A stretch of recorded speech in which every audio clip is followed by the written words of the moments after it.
ஒரு எக்ஸ்பிரிமெண்ட் பண்ண போகிறேன்.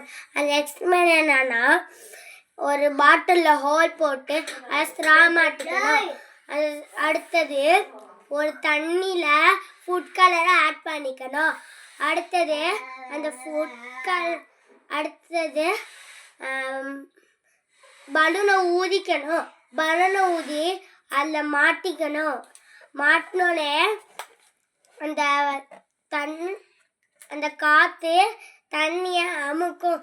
அதனால தான் தண்ணி பைப்பு மாதிரி வருது. நம்ம பண்ண போகிறோம்.